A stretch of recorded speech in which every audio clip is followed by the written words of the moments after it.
Okay, what's up guys? Hope all is well.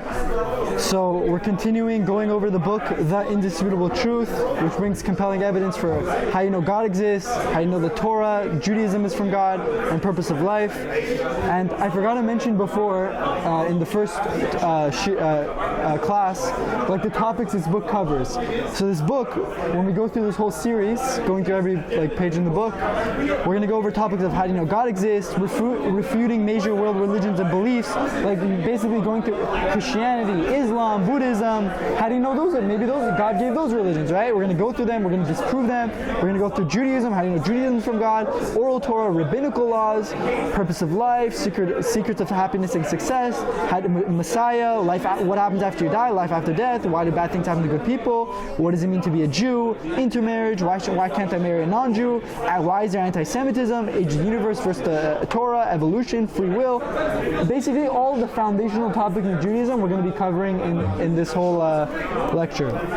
Okay, so we're continuing from page 10. We're going on the first cause. Now we're getting into the proofs of God. Just a quick summary, basically. We did the preludes, and the preludes basically are all the stuff that before you get into this conversation of how you know there's a God or not, you need to have the preludes. So we said the idea of what? Of that reality is not relative, that bias, that a lot of people are biased, or they have a lack of knowledge and they criticize things, or cognitive dissonance, different things. And then we went through the idea of, okay, the options. So there's the option of being an atheist. We show how that's not plausible. We show the option of being an agnostic, meaning I don't know if God exists, maybe God exists, maybe doesn't, I don't know 100%. We show even that person has to make a decision at the end of the day, because when it comes to the time to pray, or let's say the guy is, his car is going off the cliff and he's agnostic, he's either going to pray to God or he's not going to pray, He's going to have to make a decision that when Yom Kippur comes and you're agnostic, you're either going to keep Yom Kippur or you're not going to keep it. So even you saying I'm agnostic, you have to make a decision in the end of the day, because we live in a world of practical reality. You have to make decisions. So we went through that. We went through the idea of probability versus improbability.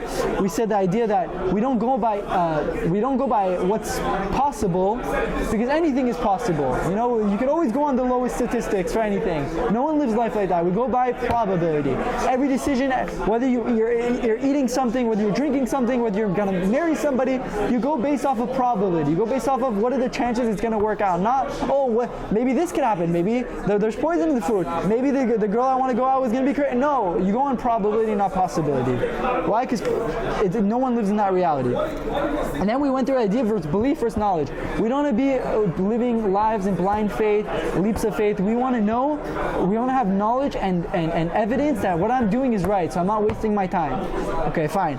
So let's go to the first cause argument, page 10. So I said that how I'm going to go through this book. I'm going to go through the book mostly reading inside, but also giving a commentary and explaining everything, like pausing, maybe throwing in other ideas. So okay, let's start. Okay, so the first cause. There are only so we said there are only two options that could explain the universe's existence. Option A, the universe has always existed. In other words, it does not have a beginning, it's infinite. So in the book we have an image showing of an infinite universe. The universe always existed, never had a beginning. Or the universe had a beginning, in other words, it came into existence at a certain point, it's finite. So if the universe is infinite, it's always existed. If it's finite, it means it came at a certain point. Finite, the word finite means physical, it's bound by space, bound by time. The word infinite means above space, above time. So if the universe is infinite and it was always created, it does not require a creator because it was always there. And we write in the footnote, even if the universe always existed, it still does not disprove God, because we could always say that God always existed. But, okay, fine, let's continue. So the idea is what? The idea is, if the universe is infinite and it always existed, then that's not a proof for God. So if I prove to you the universe always existed, we would still be in doubt whether God existed or not. But if I show you that the universe has a beginning, that the universe has a starting point, then that brings, okay, there's a starting point, there's a cause, there's an effect, there must be a cause. If there's a beginning, there must be a beginner. If there's a creation, there must be a creator. Because Things don't just pop up like that, right? So in the ancient world, this theory known as the static universe was widespread. The static universe is basically the theory what the universe always existed, infinite universe theory. On the other hand, if the universe had a beginning where it came into existence at a certain point, then that would be compelling evidence for a creator. Everything in the universe is based on cause and effect. Therefore, if we see effect, the universe, there must be something that caused it. So since the 1960s, the scientific world has found strong evidence that the universe had a beginning and is currently expanding. The static universe theory was so basically in the 1960s they came out with the theory the universe had a beginning. So this theory that the universe always existed was basically dismissed due to the evidence provided by an astronomer named Edwin Hubble and other scientists. The other scientists were George Lemaitre and yeah, I don't know how to say his name honestly. Okay, so Edwin Hubble discovered that stars and galaxies.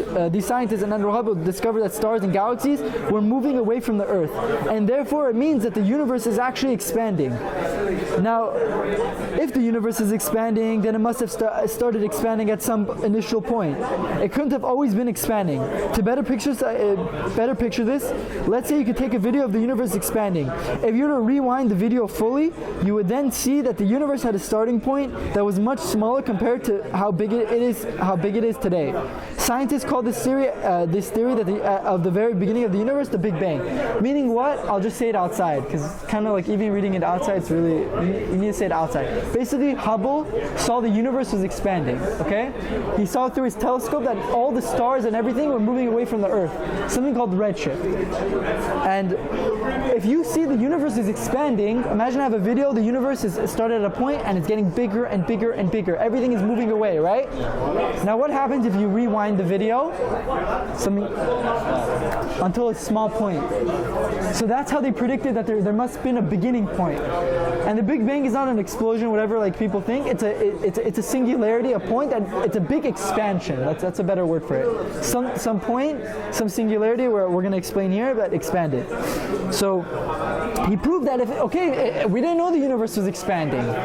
Why? Because if something is infinite, if the universe always existed, number one, something infinite can't be expanded. If the universe is infinitely old, then it can't be expanding. It has to be at a certain dimension.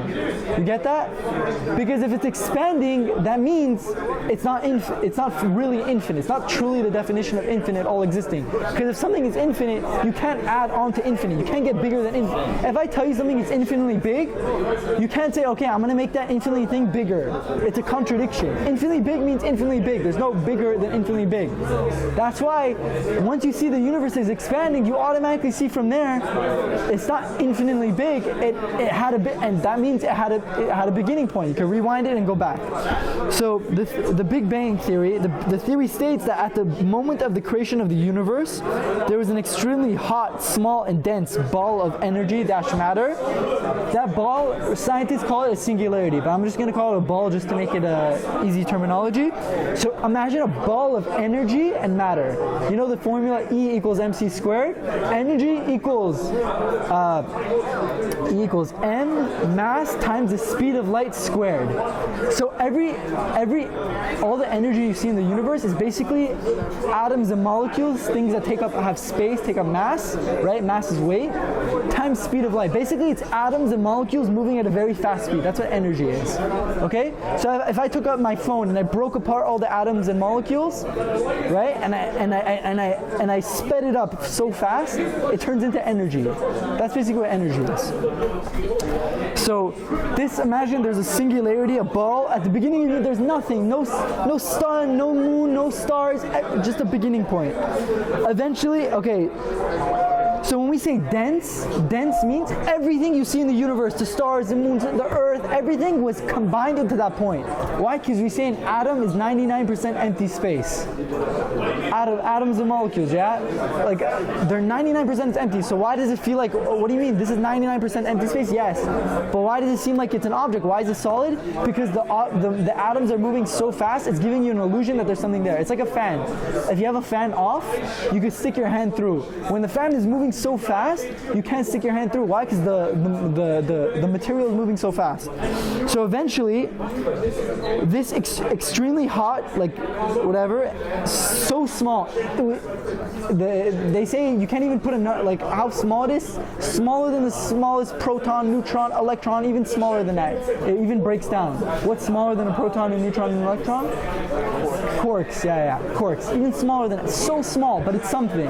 It's something so small, but it's there. So it was so hot, extreme dense. Eventually, it began to rapidly expand into. Obviously, it has to be expanding into something. And if we say this is, whatever it's expanding to, okay, we're gonna get to what it's actually expanding into. It's expanding, and once heat expands, what happens when you take something so hot and dense and you spread it? It cools down. So eventually, it began to cool down into something similar to what we see today: the massive space of galaxies, stars, and planets, etc. So that ball, that dense singularity, so hot, it's so dense, or whatever, expanded and cooled down, and eventually over many, many years turned into the moon, the stars, the galaxies, the Milky Way, everything. The majority of scientists nowadays who study cosmology, and cosmology is the science of the origin and development of the universe, they claim that the Big Bang Theory matches closely to what they have observed. So basically, scientists say that they tried going, how did the universe get here, this, that, going through all the theories. The Big Bang is probably the closest theory of the explanation of how the universe began. Now that we know that what the Big Bang is, now there's an obvious question. The next question we can ask is, what was before the Big Bang? If the Big Bang is the first thing, from that moment, everything else, time and space. Albert Einstein said in the theory of relativity, we know this from the theory of relativity, that you only have time once you have space. Once you have material, then you have time. If there's no material, if there's no space, there's no time. Space and time depend on each other. So if the beginning of the universe, let's say scientists say the universe is 13.8 billion years old. So let's go 13.8 billion years ago. That's when the Big Bang happened. That was the first matter and material in the world. What was before that? So the theory that explains this is called ex nihilo theory. Ex nihilo, which literally means something that came from nothing. This theory explains that before the concept of time and matter means material objects, like things. Before the Big Bang, there was a state of nothingness.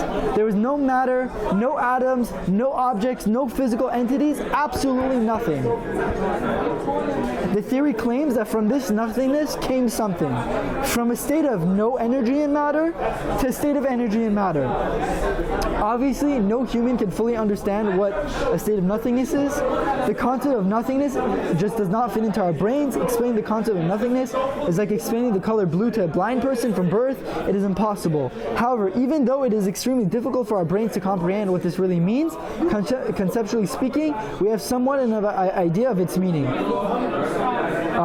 So basically, what are we saying? That if you're saying the Big Bang is the first material and the first finite thing, the question is, what came before the Big Bang?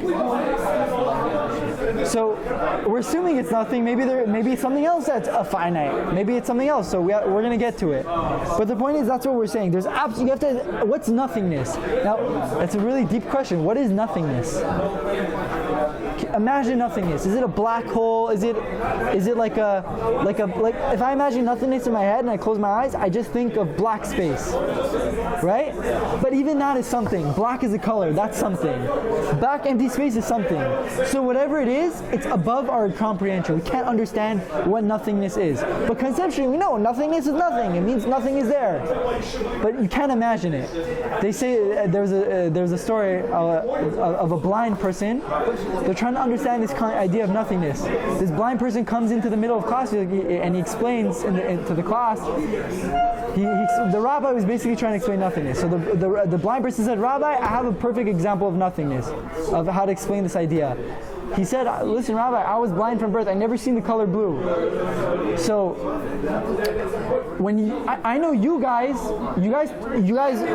talk about blue. You say, yeah, the ocean's blue, the sky is blue. And he says, the blind person says, listen, I understand what round is, I understand what square is, but I just don't understand the colors are. I don't understand blue, I don't understand green, I don't understand anything. But I know when you guys talk about that, you're obviously, unless it's some big conspiracy theory, right? There is a color blue, there's a color green, even though I don't see it. But just because I don't see it doesn't mean it's not there. There's some things that we can't see, we can't comprehend, but doesn't mean it doesn't exist.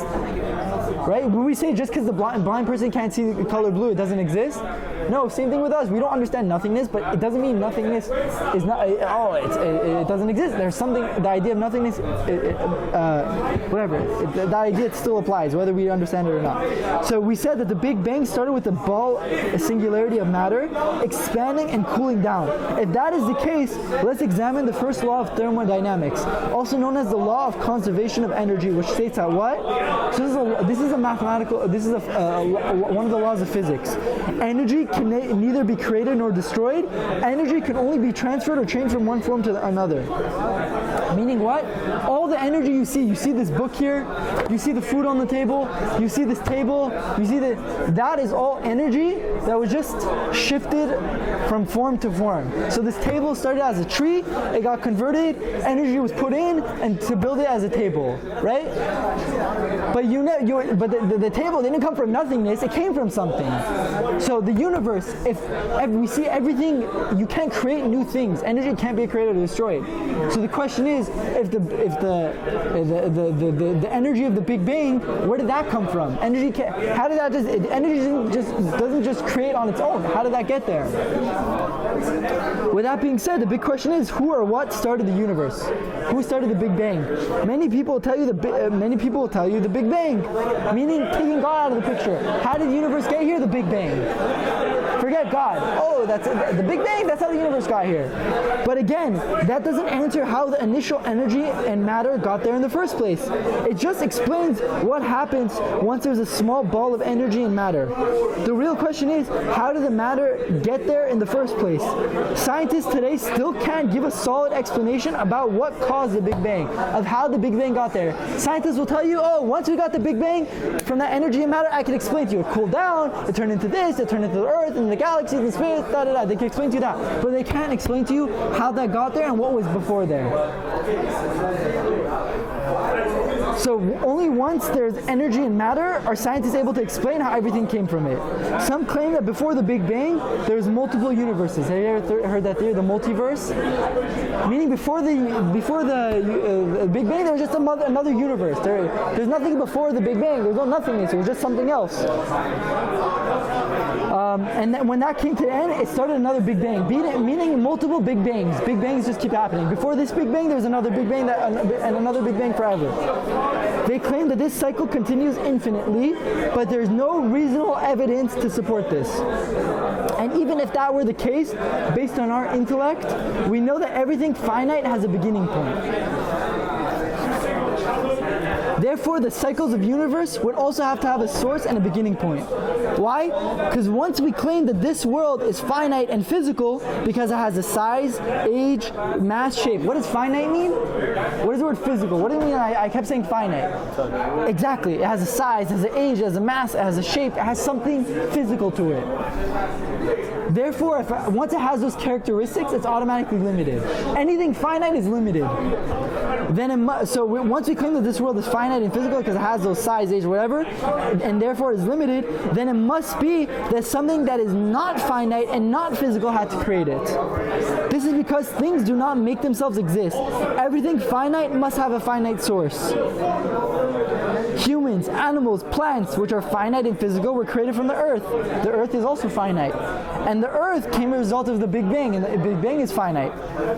So if the Big Bang is the first finite cause of everything that exists today, then it must be that whatever created it cannot be finite and physical. Because then we would ask how that finite and physical thing that created the Big Bang got there, and it would be a never-ending cycle. Therefore, if space and time were created at the Big Bang, then there must be a power that is beyond space and time that What created the Big Bang and the universe we see today? Due to our finite and limited existence, it makes sense why we cannot comprehend such a power. Meaning what? This is called the first cause argument. Meaning you can't say whatever created the Big Bang is also finite and physical. Then I'm going to ask you what created that and what created that and what created that. Why? Because finite things, for example, we're finite, we're humans. Where do we come from? Our parents. Where do our parents come from? Their parents and their parents and their parents, all the way to the first human being, right? And wherever that human being, the Torah says where human beings come from the ground, right? Made from basically the earth. We're made from the earth. Even science says that. Science says human beings were made from the earth. Okay? So the earth came from something, and that came from everything finite. You see, has a source. So if you tell me, okay, well, there was something else before the Big Bang that was finite, then I'm going to keep asking you the question, where did that come from? Where did that come from? That's why you have to say, whatever created the Big Bang can be finite. So if you're not finite, what are you? Infinite. The word infinite means not finite. Finite means bound by space and time. Infinite is above space and time. You see that? And then we'll get to the question. I'll get to that once we finish it. Who created God then? If God is infinite, what created God? Who or what created God? Have you ever heard the answer to that question? I'll give you a sick answer. Okay, so let's continue. Now scientists claim that the universe allows for the creation of something from nothing, provided you have a set of forces. So the scientists say if you want the universe if you want to come from something from nothing to something, you have to have forces. So basically characteristics of how the Big Bang got there. So these forces are not physical, act on the physical. So what's not physical, we understand that. Act on the physical is like what? See, I act on the physical, you move the physical, could play with the physical, could create the earth, could do whatever you want. Created the physical from nothing, so there was nothing and then something, and then predates the universe. In other words, it predates matter, energy, and time. Okay? So these are the four characteristics of the forces of whatever it is of how the Big Bang came, of the forces that brought about the Big Bang. Now, if you put all these things together, what is it? It sounds very familiar. What does it sound like? These four forces are the biblical definition of God. God, what's God? God is a not physical being. God acts on the physical. God created the physical from nothing. And God predates the universe. God, we say that God, there's a universe, God predates that. God was before the first matter and energy. According to everything we have explained, it is reasonable to say that there must be a primary being which brought all existence into being from a state of nothingness. Some people try to claim that just because we don't know what was before the Big Bang, when there was a state of nothingness, it does not mean that it was God. Similarly, there are others who try to claim that even though there are forces that predate the Big Bang and the creation of the universe, who says these forces are even God? Some people call this force or primary being by different names to circumvent the idea that maybe that force is actually God. However, as long as people agree that there's some sort of first cause of the universe, it does not matter what people call this force-being, we simply call this being God. So you see here, people say, okay, who says that's God? Maybe it's some people say the spaghetti monster. You could say anything. Maybe it's some alien. Maybe it's this. Maybe it's that. Right? Well, you want to call it whatever you want, call it. But you agree to the definition of that thing. You agree it's not physical, because if it's physical, then we're going to ask the question, well, how did that get there? You agree it predates time, because obviously if it's not physical, we said physical and time go together. So it's not physical. It's not bound by time. It had to be before time, and it acts on the physical, because obviously how do you get from something from nothing, right? So we see that whatever you like, you want to call it this, you want to call it doesn't matter. You agree there's something there, you agree that there's a first cause, that something brought it about, we call it God. Okay, does that mean that God runs the world and he's actively involved with it? We'll get to that. By the way, I heard a beautiful, beautiful explanation that fits in all together, and once you know this, you understand how do you know God's still involved with the world. Well, it's really good. Once I finish this, I'll explain it. A couple questions we need to go about still. So you get the idea? Makes sense? Okay, so they admit, even the atheist says, okay, something must, if there's a Big Bang, something calls it, okay, he doesn't want to call it God, don't call it God, but you admit there's something there. Okay, fine. Moreover, the Big Bang only explains what happened once we got the energy and matter, and therefore it could be an explanation of how God created the universe. The people who attempt to use the Big Bang as a proof that there's no creator are mistaken. The Big Bang theory does not specify what caused the creation. So a lot of people basically say what? That, oh, I don't believe in God, I believe in the Big Bang. The Big Bang is the best proof of God. The Big Bang could be how God brought their universe. You don't have to use the Big Bang. People say, oh, Big Bang disproves God. No, that's not true. The Big Bang doesn't disprove God. It's the greatest proof for God. It's God's method of how He brought the world into being.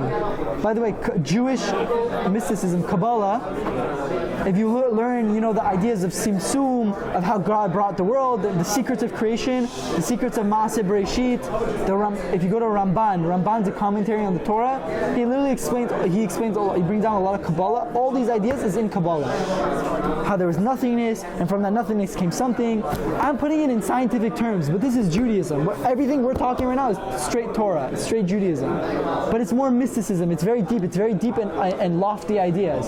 That's why more of these ideas are talked about in the Kabbalah rather than, in the thing. So we're secretly learning Kabbalah. This is an undercover Kabbalah class. Science, by the way, a lot of people say that the secrets of Maaseh Bereshit, the secrets of creation and Maaseh Merkava, they call it the divine chariot. Whatever, the secret, it's actually called, I think it's called metaphysics, in English. All those things, those categories of how God brought the world and the secrets of, of God and of, the topics we're talking about, some people say that's Kabbalah, Rambam categorizes as Maaseh Bereshit, Maaseh Merkava, right? The act of God creating the world, the act of metaphysics, but the Kabbalists call that's Kabbalah. So the point I'm trying to say is that we're kind of learning Kabbalah. So let's see. So the people who attempt to use the Big Bang as a proof that there's no creator are mistaken. The Big Bang theory does not specify what caused the creation. That is under intense scientific debate, but scientists just don't know. The Torah, of course, gives the answer that it was a being that would transcend space and time, and that's God. Okay, so let's read this footnote here. Who or what created God? Good? So if we're saying, so let's go back, so let's build up to this question.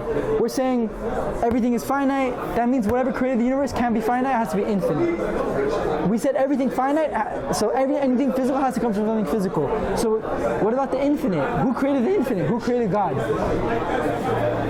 So let's go. Who or what created God? Some people ask, who or what created God? The very question demonstrates a lack of understanding on the part of the questioner of what we mean when we say God. Infinite means totally unbounded, unlimited, undefined, without lacking, all-encompassing, oneness without parts. There's nothing outside of or before the infinite that could have caused it, because the infinite isn't limited by space or time. It's beyond all finite measure and totally unimaginable and incomprehensible. To simplify, asking what created God is like asking what is north of the North Pole, or it's like asking what happened before there was time. There can't be anything north of the North Pole. Once you pass it, you start immediately going south. There's no such thing as before time. Time is defined as an observable change in matter or energy. If at some point there was no matter or energy, then by definition there was no time. These questions are meaningless. They show a lack of understanding of the concept and questions. The same goes for the question of what created God. It's a meaningless question that cannot be answered, and only shows a lack of understanding of what we mean when we say infinite. We're not saying we can't understand the infinite. We're saying that we can acknowledge that infinite is the only logical answer to what caused the finite existence of time and space, and we can know that the infinite shares nothing in common with finite. Finite existence requires a cause, a creator. Infinite by definition does not. Ultimately, we are finite beings limited by space and time, and we cannot possibly understand God who is infinite. Okay, to summarize it, that was very techie. I'll just say it outside to just make it more easier. By definition, infinite means above above space and above time. Finite means physical, limited, it had to come from something. So when you say who or what created God, the question is not a question. It's like saying, what color is mathematics? Does math have a color? No. It's like saying, can a circle be a triangle? Can a circle be a triangle? No, it's illogical. So you can, the word infinite means above space and above time, meaning what? It's not created. The word infinite means it's not created. So if you say, what created God? That question, that's an illogical question. What created the thing that can't be created? You see the question? Yeah. Why it's illogical? So who or what created God? Nothing. No one created God. God is infinite. Nothing had to create the infinite. The infinite means that it's not created. The infinite means it's above space and time. The infinite means it's not finite. Good? Does that make sense or no? If it doesn't make sense, let me... Okay, fine. So if we're already at that question, I'll answer another similar question that falls under the same idea. Can God, a lot of atheists try to disprove God. This is one of the disproofs they bring to disprove God. If God is infinite, infinite means all-powerful, all-encompassing, omnipotent, all-powerful, can God create a rock so heavy that he can't pick up? Ooh, okay, that's basically what we're saying. Wait. Meaning, what's the question? The question is, if God is so infinite, then he should be able to create a rock that's so heavy, right, that he can't carry. But if he can't carry it, then he's not infinite. So it's a contradiction. You see that? If God is infinite, then he can carry the rock. But if he can carry the rock, that means he can't create something so heavy that he can't carry. You see the question? Yeah. So what's the answer? It's a logical impossibility. It's the exact same answer as the created. It's an illogical. What did you say? It's a logical possibility. It's like asking for a square circle. Exactly. It's an illogical possibility. Meaning what? It's not a question. You can't say if you say something is infinite, then by definition you can't say oh, God is heavy that he picks up a rock. He's so strong that he can pick up a rock. What do you mean, God? It's going against. It's like saying, can you carry it's like saying, yeah, can you make a square? Can you make a square that's a circle? Or what's the color of mathematics? It's not a question. What's north of the North Pole? Nothing. That's the north you could get. It's not a question, basically. Right? Okay, good.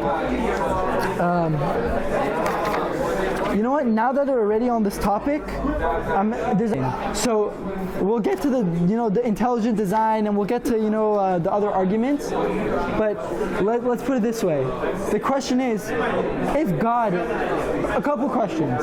If God is infinite, okay, how do we know that God didn't just create the world and leave? It's going to connect with the infinite and finite. How do I know that, okay, God's infinite, that's great. How do I know he didn't just create this world and bounce? Meaning, imagine I make a clock. And I leave, the clock runs on its own. How do I know he's involved with this world? How do we know he's actively involved with the world? He's running it, he's sustaining it. Maybe this infinite being created the world and left. Now all these topics interline with the first cause. Once we say there's an infinite being, right? A first cause. So let's answer the question. So to answer this question, also I'll tell you another question. If we say God is infinite, if God is infinite and the universe is finite, how can the infinite, which is all-encompassing, be with the finite? How can the infinite and the finite coexist? Good? Do you see these two questions? These two questions are really the same question. So the idea is what? That we say God is infinite. Let's answer the second question because that's really answering the first question. If we say God is infinite, why can't the finite be with the infinite? Is it related to the fact that he's everything? I wrote it down really good of how I was going to say it.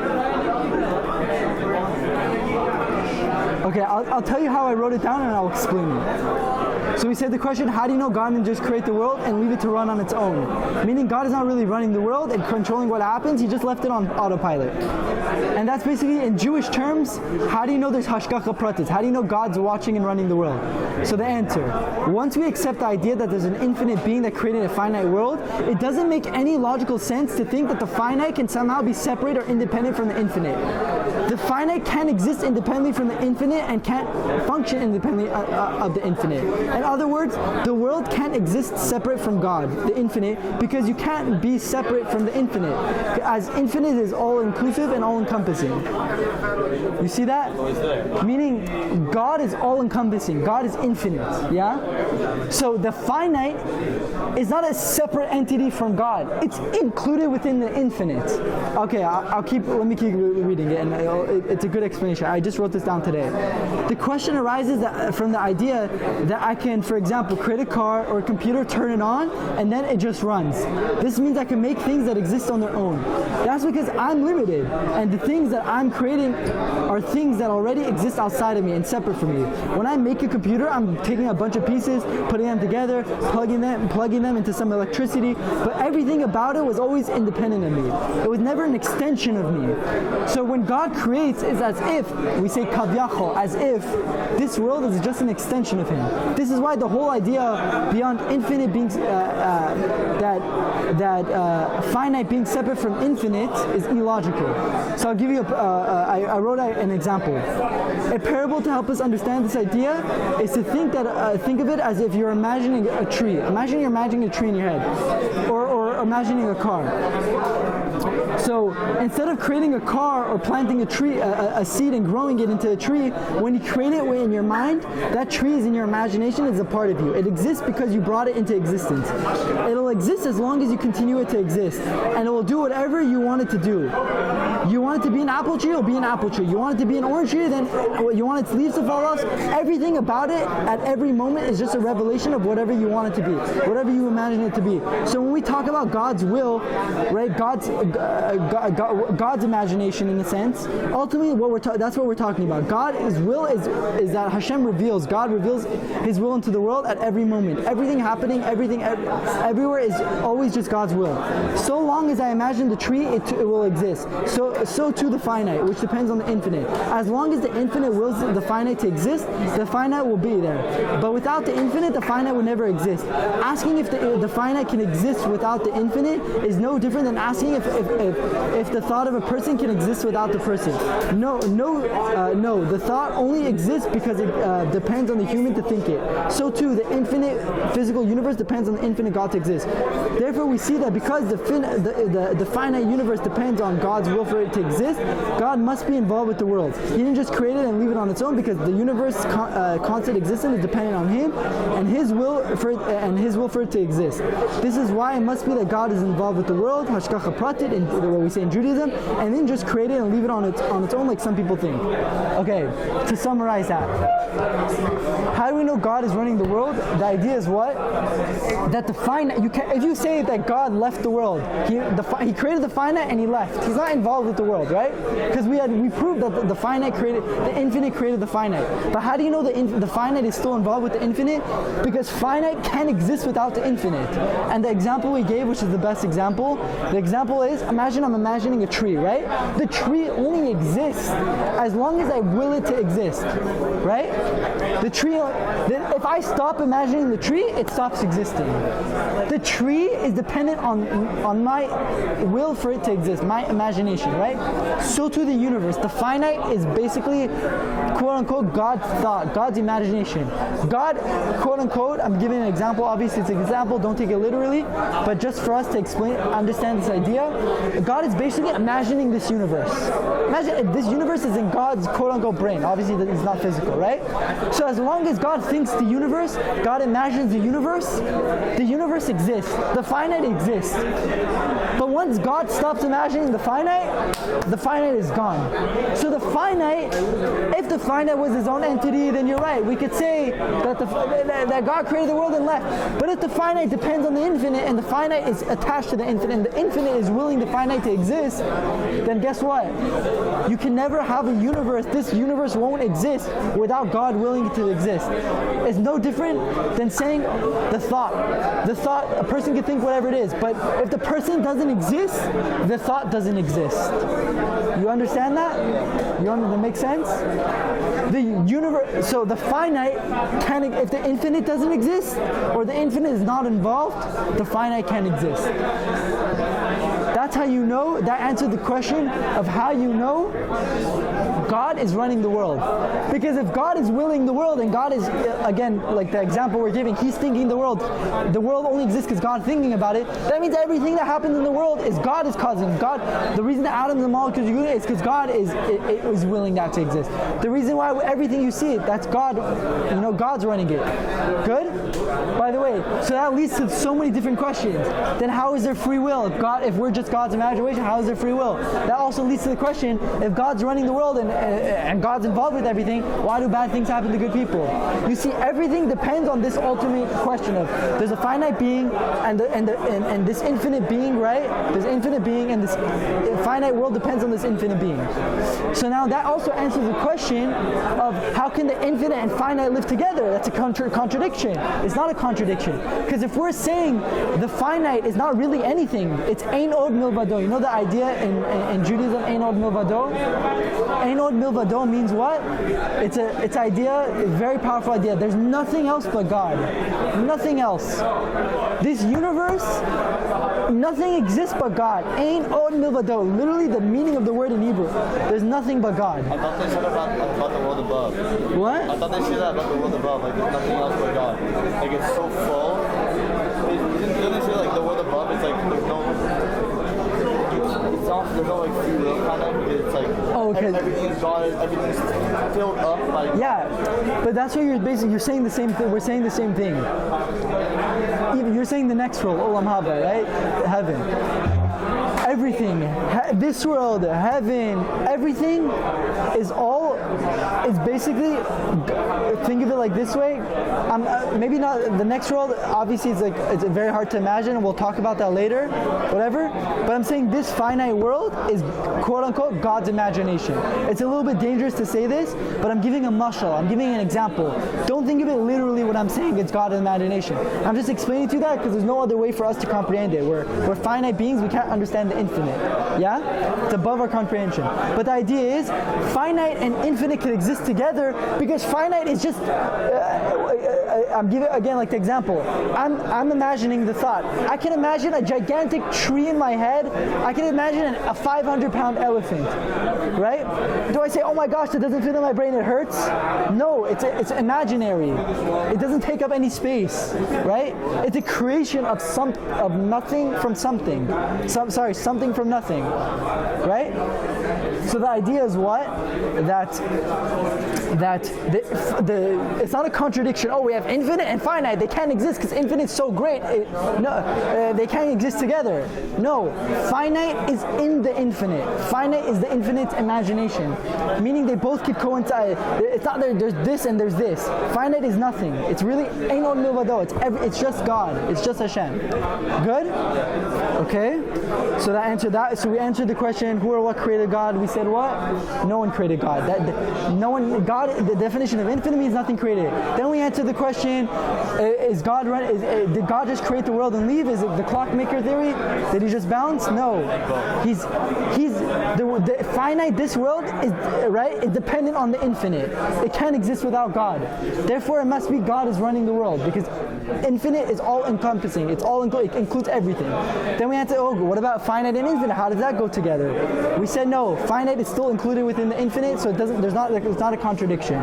So I think that's there for that. We did a good amount of time. We'll do the next argument of proof of God. So we just did the proof of God of first cause argument. We proved that there must be a first cause, an infinite being that created the world. Next time we're going to go over to the other proof of God, the intelligent design theory. So let's end here.